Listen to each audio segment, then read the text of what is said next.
Bem, meu nome é Roberto Terassi, eu sou uma pessoa ativa no comitê, atuante desde o seu início, tá? Posso dizer que já fazem 25 anos, tá? Sou um voluntário, sempre pela sociedade civil, mesmo tendo ocupado o cargo de vice-prefeito da cidade de Embu das Artes, de 2001 até 2008, mas todas as vezes que eu tive a minha apresentação sempre foi pela ACISE, Associação Comercial, Industrial e Serviços de Embu das Artes, mesmo tendo cargo público, naquele momento exercendo um mandato de vice-prefeito, mas eu fazia questão porque a minha história começa na Associação Comercial, e foi aqui que na verdade a gente começou também a ter a participação e a contribuição para o comitê pela sociedade civil. A água é um bem precioso e nós, seres humanos, não ficamos sem ela.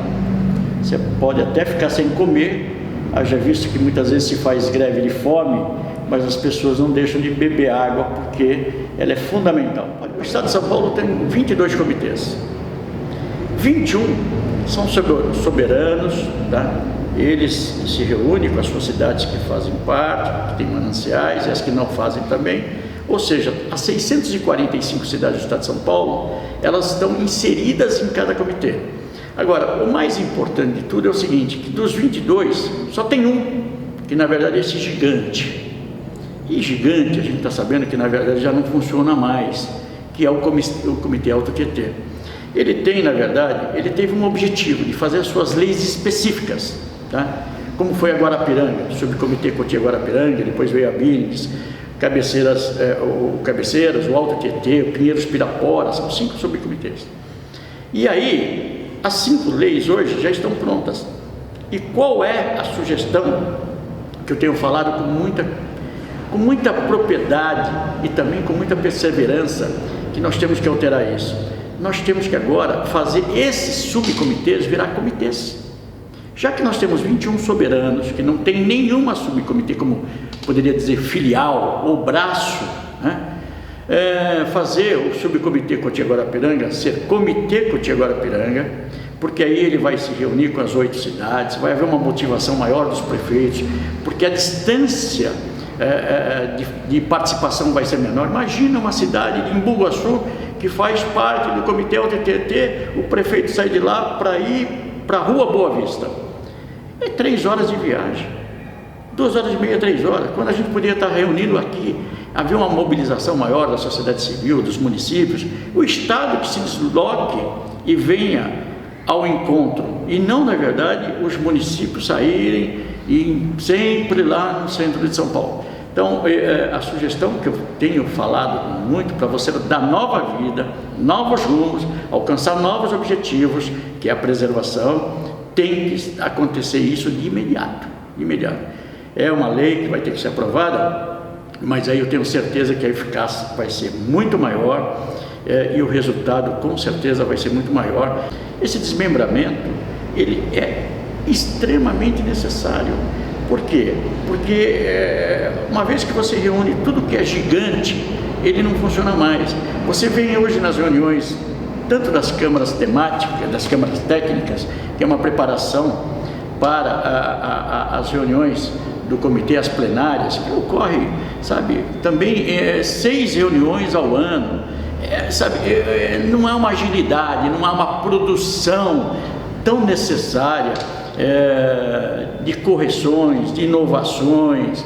Isso é muito necessário. Então, esse desmembramento que eu estou propondo, ele traria uma riqueza muito grande, porque imagina você sem a participação. O comitê hoje parece um comitê fantasma, porque os seus atores, já viu alguma peça de teatro sem os atores? Entendeu? É uma peça vazia, você fica olhando para frente sem olhar, porque os atores não estão presentes. Um porque faltou, porque não sei o quê. Ou seja, se você perguntar para esses integrantes, a eleição aconteceu 2 meses agora. Se você fizer uma sabatina com os integrantes, eles não sabem, porque não participam. Faço aqui um desafio. Vá a todas as cidades. Vamos começar do número 1 de uma cidade, Poder Executivo, que são os prefeitos. mesmo esses 36 municípios que compõem o Comitê Alto Tietê, que é o gigante do estado de São Paulo, os outros são menores. Pergunta o que ele sabe do comitê. Eu tenho certeza que você será decepcionado por conta, na verdade, que eles não estão nem informados da existência do comitê. Aí vamos para o Poder Legislativo. Pergunte ao vereador o que é comitê. O que ele sabe, quando ele souber o que é comitê, que ele sabe da atuação do comitê na tua cidade. Eu estou falando de uma área que tem proteção de mananciais 58%, tá? Você vai ficar também decepcionado, porque os vereadores estão aí no cargo, fora os que já deixaram o cargo, que cumpriram o seu mandato, que não tem mais, eles não sabem qual a atuação, e nem sabem nem o que estão fazendo no comitê. Então, a distância, eu quero dizer o seguinte, a distância entre a objetividade e os atores é gigantesca, aliás, quase nula, tá? Porque não tem eficácia nenhuma. Como encurtar essa distância? Desmembrando, porque aí você traz para dentro.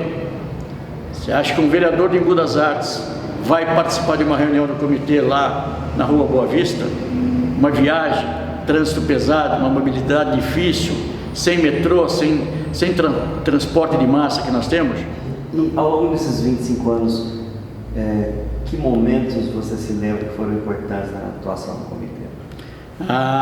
Eu acho que foi quando nós fizemos a aprovação da lei específica para o Tietê Guarapiranga. Foi a primeira lei. Foi ali que eu acho que eu vi uma participação muito grande, uma disputa, os interesses, seja do Estado, de alguma sociedade civil também, dos mais radicais ecologistas, entendeu? Sabe? E ali teve que ter consenso para se criar uma lei, porque uma lei permitindo a legalidade, porque quem na verdade preserva são os legais, quem destrói o meio ambiente são os ilegais. Nós temos aqui exemplos, as cidades de Embu das Artes, a cidade de Itapecerica da Serra, sempre foram cidades dormitórios, ou seja, São Paulo expandiu, pressão, então vai morar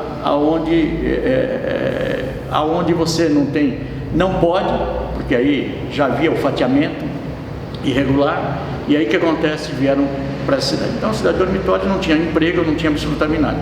Com a vinda da lei Guarapiranga, você estancou, porque aí o que acontece? Vieram as grandes empresas e vieram preservando. Nós temos um caso aqui no Embu das Artes, que tem uma área de 1.600.000 metros quadrados, tá? Que a tendência era uma expansão de uma ocupação irregular. Eu estou falando aqui no Jardim Magali. O que acontece? Quando veio a lei, essa área hoje está sendo ocupada por várias empresas. Resumindo, 1.600.000, 1.300.000 metros estavam preservados e 300.000 metros está essas grandes empresas. Então, essa preservação essa ocupação trouxe preservação, em primeiro lugar, trouxe geração de empregos e trouxe geração de receita para a cidade.